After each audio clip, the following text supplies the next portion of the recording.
So, hello student. Today we are going to discuss finite and infinite sets. So, first finite set क्या होता है? तो finite set वो होगा जैसे आपने set की definition भी बताई थी, तो उसी के according a finite set which contains a finite number of elements. Elements finite number means कि आप जिनको गिन सकते हैं. मीन्स जैसे आपने कहा कि there are 10 student in a class, तो 10 कैसे आपने गिना 1 2 3 4 अप टू 10 तक. ठीक है. जैसे सेट ऑफ अल्फाबेट्स हैं. अल्फाबेट्स कितने हैं? ABCD अप टू Z तक हैं, तो आप इनको गिन सकते हैं. ठीक है. ये फाइनाइट सेट के एग्जाम्पल्स हैं. अगर आपने कहा कि जैसे the set of natural number, तो सेट ऑफ नेचुरल नंबर आपको पता नहीं है 1 2 3 अप टू सो ऑन, तो ये पता नहीं हमें कहाँ तक जाएगा. ठीक है. सेट ऑफ रेशनल नंबर, तो ये इनफाइनाइट सेट हो गए हैं. So these are the finite and infinite set. तो मैं इनकी डेफिनेशन यहाँ पर लिखता हूँ. ठीक है. तो देखिएगा फाइनाइट सेट.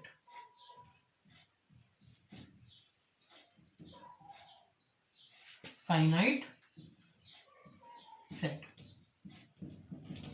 यानी a set which contains finite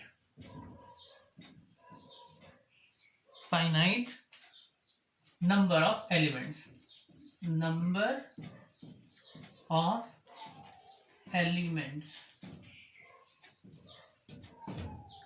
ठीक है.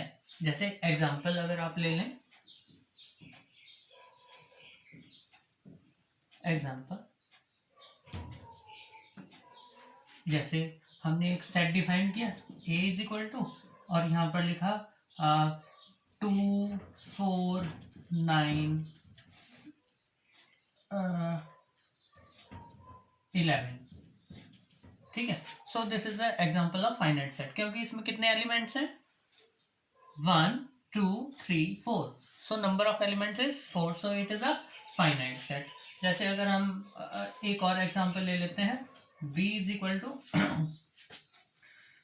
हमने कहा कि ABC अप टू Z. ठीक है. सेट ऑफ अल्फाबेट्स ले लिया, तो ये भी एक फाइनाइट सेट का एग्जाम्पल हो गया. ठीक है. या अगर आपने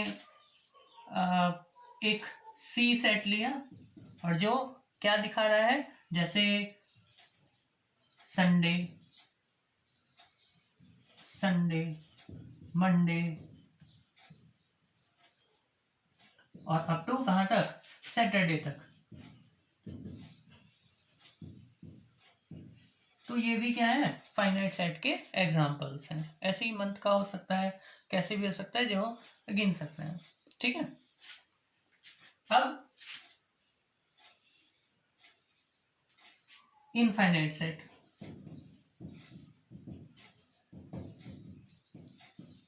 इनफाइनाइट सेट क्या होगा? अब इनफाइनाइट सेट वो सेट होगा जो मीन्स जो फाइनाइट ना हो, यानी the number of element is infinite. ठीक है. अब वो डेफिनेशन में नहीं लिख रहा हूँ, बस सिंपल सा आपको बता दे रहे हैं. तो देखिएगा, जैसे एग्जांपल आपने लिया, एक ए एग्जांपल ले लिया इनफाइनाइट सेट के लिए. जैसे हमने कहा the set of natural number, यानी 1 2 3 एंड सो ऑन. या द सेट ऑफ इंटीजर्स, या set of even number. Suppose करिएगा B is a set of even numbers 2 4 6 up to so on. देखिएगा, infinite set that can not be terminated. ठीक है. जिसको आप terminate नहीं कर सकते हैं, so this is called a infinite set. तो ये एग्जांपल्स हो जाते हैं. ठीक. तो ये आप नोट करिएगा.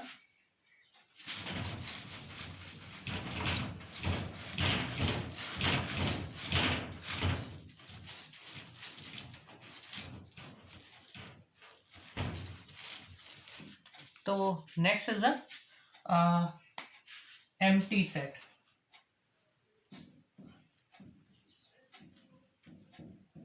Empty set. अब what is the empty set? Empty नाम से ही पता चल रहा है जो खाली हो, यानी a set which contains no element. A set which contains no elements। ठीक है, जिसमें कोई भी एलिमेंट ना हो। अब आप कहें कि कैसे ना हो, तो देखिएगा, जैसे आपने एक सेट एग्जांपल लिया, एग्जांपल यानी आप उसमें कह रहे हैं कि आपने कहा कि the set of all odd numbers which is divided by 2। ठीक है, ऑड नंबर का सेट है और वो डिवाइडेड हो, यानी each element is divided by 2। ठीक है, तो जो ऑड नंबर्स होते हैं वो 2 से तो डिविजिबल होते ही नहीं है। ठीक है, तो वो क्या हो जाएगा, हमारा नल सेट, एग्जांपल हो जाएगा एम्प्टी सेट का। यानी एक सेट लिया हमने, the set of all odd numbers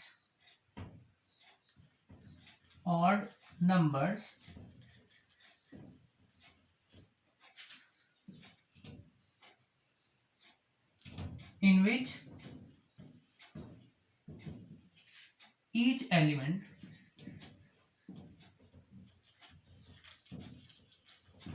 is divided by 2। ठीक है, तो ये 2 से डिवाइडेड होगा ऑड नंबर, तो ऐसा तो पॉसिबल नहीं है, so it is an example of 5। अच्छा, एम्प्टी सेट है, इट इज डिनोटेड बाय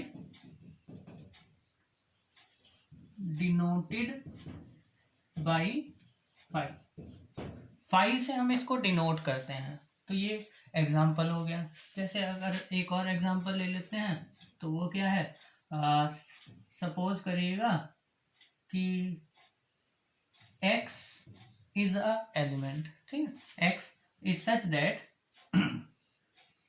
और ये किस टाइप का है, x square plus under root नहीं, x square plus 1 is equal to 0 हो, और x किस में बिलोंग कर रहा हो, r में। r मतलब रियल नंबर हो वो। ठीक है, अब देखिएगा, तो एक्स स्क्वायर प्लस 1 है। ठीक, तो देखिएगा, इसका देखें कि x square plus 1 is equal to 0 अगर आप करें, तो एक्स स्क्वायर कितना आ जाता है, -1। ठीक है, तो यहाँ पर रियल नंबर एग्जिस्ट ही नहीं हो पाएगा, एक्स ऐसा है ही नहीं कि ये रियल आ जाए, ये तो अंडर रूट में -1 आ जाएगा, अंडर रूट में -1 है जो रियल नहीं होगा। सो बी, जो बी है वो भी क्या हो जाएगा, एग्जाम्पल हो जाएगा 5 का, यानी एम्प्टी सेट का एग्जाम्पल हो जाएगा। ठीक है, so next is a singleton set, SIN, singleton set.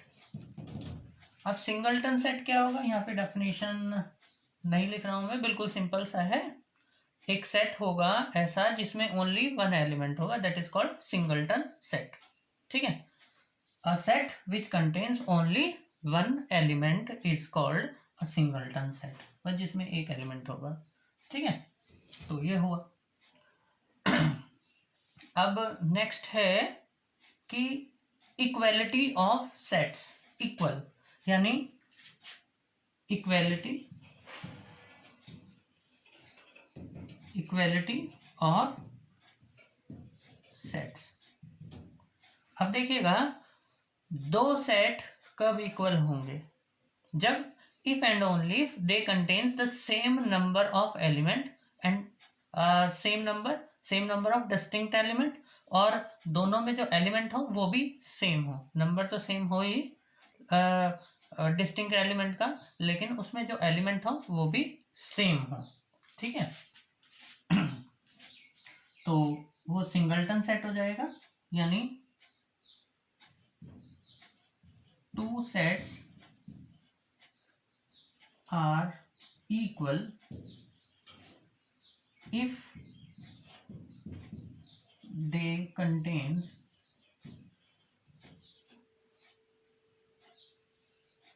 if and only if they contains same elements,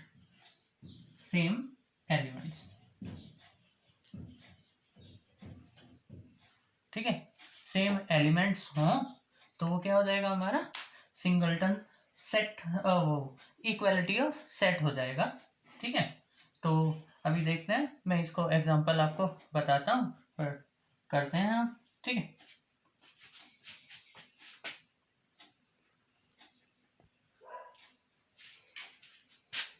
तो देखिएगा इक्वालिटी ऑफ सेट्स में क्या होगा कि अगर सपोज करिएगा ए एक सेट है 1579 का एलिमेंट है इसमें, और बी इज अनदर सेट जिसमें 155791 ऐसे एलिमेंट हैं। तो जैसे मैंने अभी आपको बताया कि two sets are set to be equal if and only if they contains the same element, और each element of A belongs to the each element of A belongs to the B means जो A के element होंगे वो B में belong करेंगे, B के element सारे A में बिलोंग करेंगे। तो ये इन्वर्टिबल है, मीन्स दोनों लेफ्ट टू राइट है ये, ठीक है।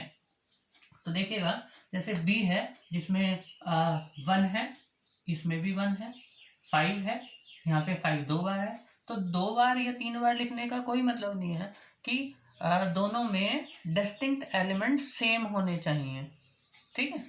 तो 5 भी है, 7 भी है, 9 भी है, और 1 तो है ही हमारा। So the two sets are set to be equal, तो दोनों ये क्या हो जाते हैं, इक्वल हो जाते हैं, ठीक है।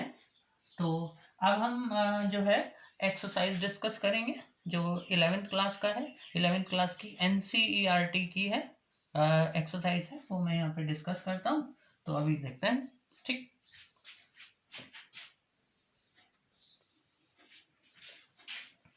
तो अब यहाँ पर ये है क्लास 11th NCERT एक्सरसाइज 1.1, ठीक है। तो इसका जो फर्स्ट क्वेश्चन है, which of the following are sets. अब इनमें से कौन से सेट होंगे। जो फर्स्ट क्वेश्चन है वो है the collection of all months of a year beginning with letter J. जो जे से स्टार्ट होता है, तो जे से कौन सा होता है, जून है, जुलाई है, और कौन सा है, जून, जुलाई और जनवरी, ठीक है। जनवरी, जून, जुलाई। तो देखिएगा इसका फर्स्ट का जो पहला है वो क्या बना, आंसर जो है, आंसर है ये। तो जो सेट बना वो किसका बना, जनवरी, ठीक है। फिर जून एंड जुलाई। तो देखिएगा तो ये सेट बना एक पर्टिकुलर एक रूल के अकॉर्डिंग हो रहा है जो आपको पता है, ठीक है। तो ये इसका आंसर हो गया फर्स्ट का। अब सेकंड इसमें क्वेश्चन है the collection of 10 most talented writers of India. अब 10 मोस्ट टैलेंटेड राइटर्स, ऐसा तो कोई क्राइटेरिया है नहीं, सो this is not a set. जो सेकंड है वो क्या हो जाएगा, नॉट अ सेट नहीं होगा, it is not a well defined, ठीक है। पहले वाला था वेल डिफाइंड था। अब इसका जो सेकंड वाला क्वेश्चन है, सेकंड है ए इज अ सेट है जिसमें एलिमेंट है 1 2 3 4 5 6 एलिमेंट हैं। अब आपको बताना है कि एलिमेंट्स हैं, मतलब आपको लगाना है बिलोंग्स टू का साइन, यानी एप्सिलॉन और एप्सिलॉन नॉट की उसमें एलिमेंट है या नहीं है। तो देखिएगा वो तो मैं यहीं बता देता हूँ। जैसे 5 है तो 5 तो है यहाँ पर, तो यहाँ पर आप एप्सिलॉन लगा देंगे, ठीक है। अब 8 है यहाँ पर नहीं है, तो यहाँ पर एप्सिलॉन नॉट लगा देंगे, it is not belongs to means 8 not belongs to A. अब 0 देखेगा तो 0 भी नहीं है, तो 0 के लिए नॉट एप्सिलॉन आप लगा देंगे। ठीक है, तो ये हुआ। अभी हम आगे के और क्वेश्चन डिस्कस करते हैं, तो देखते हैं।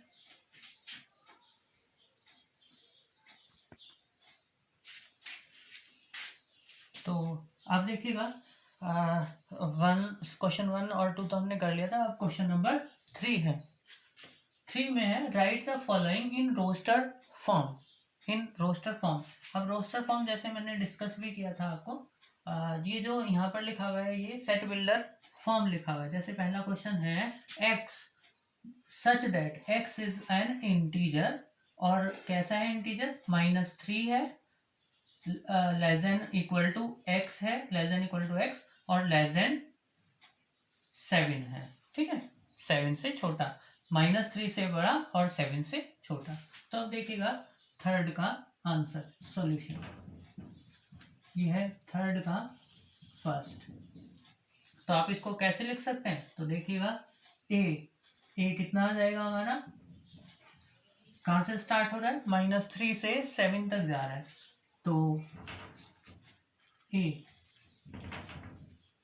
-3 -2 -1 फिर 0 1 2 3 4 5 एंड देन 6, क्योंकि 7 से छोटा है, लेस देन है, स्ट्रिक्टली लेस देन है। ठीक है, तो 7 से छोटा आ जाएगा। अगर सपोज करिएगा यहाँ पर इक्वल टू का लगा रहता है, लेस देन इक्वल टू, तब यहाँ पर 7 आ जाता है। ठीक है, तो ये हमारा पहले का आंसर हो गया। अब इसका सेकंड है, फर्स्ट था, ये सेकंड है, थर्ड का second. B x such that x is a natural number less than 6। तो नेचुरल नंबर हो और वो लेस देन 6 हो, तो वो कितना आ जाएगा, b is equal to 1 2 3 4 5 and then less than 6 है तो 5 तक हम जाएंगे। ठीक है, तो ये एग्जांपल हो गया। अब थर्ड जो है बहुत ही इंपॉर्टेंट क्वेश्चन है, यहाँ पर काफी एग्जाम में भी पूछा जा सकता है ये वाला।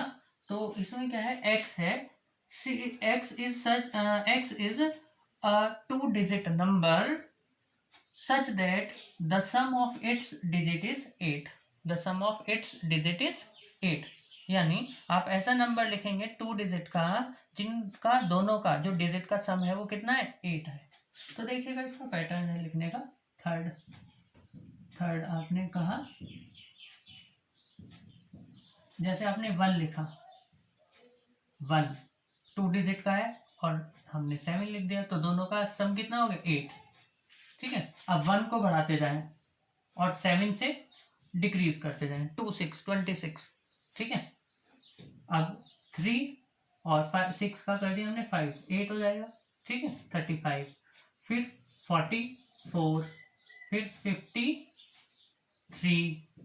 ठीक है, फिर 62 और फिर 71 एंड देन 80।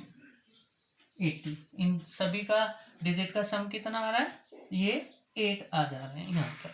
ठीक है, तो ये हमारा थर्ड क्वेश्चन हुआ। अब फोर्थ क्वेश्चन है write the following set in set builder form. अब इनको सेट बिल्डर फॉर्म में लिखना है, काफी इंपॉर्टेंट क्वेश्चन है हमारे। तो अच्छा, जो मैं छोड़ता जा रहा हूँ वो आपके लिए एक्सरसाइज होगी, मीन्स आप अपने आप करके देखेंगे क्वेश्चन। तो देखिएगा, अब पहला ही है, फोर्थ का फर्स्ट है। अब हमें इनको सेट बिल्डर फॉर्म में लिखना है। तो पहला है 3 6 9 12। ठीक है, तो आपको पता चल रहा होगा 3 6 9 12, यानी ये 3 के मल्टीपल है। 3 1 जा 3, 3 2 जा 6, 3 3 जा 9, 3 4 जा 12। ठीक है, तो अब सेट बिल्डर फॉर्म में लिखना है। तो ये हमारा फोर्थ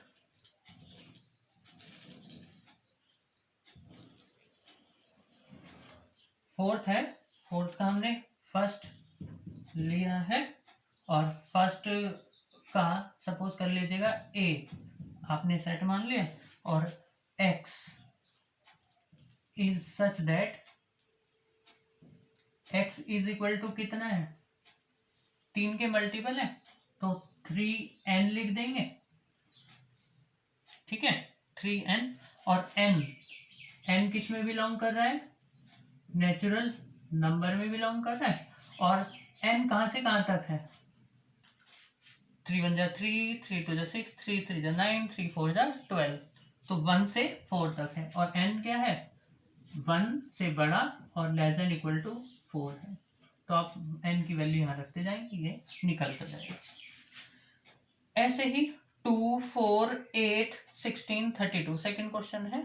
2 2 2 जा 4, 4 2 जा 8, 8 2 जा 16, 16 2 जा 32। ये आप ऐसे लिख लें, 2 की पावर, आप इसको ऐसे भी लिख सकते हैं, b एक आपने सेट मान लिया, और इसको देखिएगा 2 2 raise to the power 1, 2 raise to the power 2 यानी 4, 2 रेज टू द पावर 3 यानी 8, 2 रेज टू द पावर 4 यानी 16, 2 रेज टू द पावर 32 यानी कितना जाएगा, और 2 raise to the power 5 is equal to 32।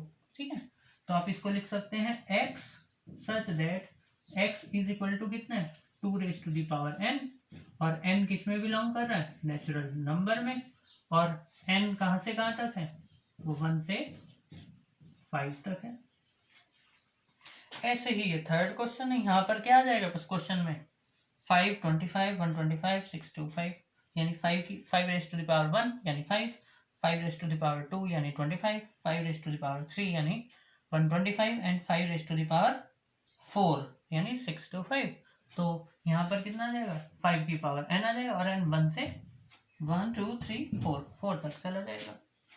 सो जो एक 6 क्वेश्चन बचा है आपका, वो एक्सरसाइज का आसान सा है। तो ये आपकी फर्स्ट एक्सरसाइज कंप्लीट हो गई है। So thank you for watching. सभी को ये एक्सरसाइज करना है। So thank you.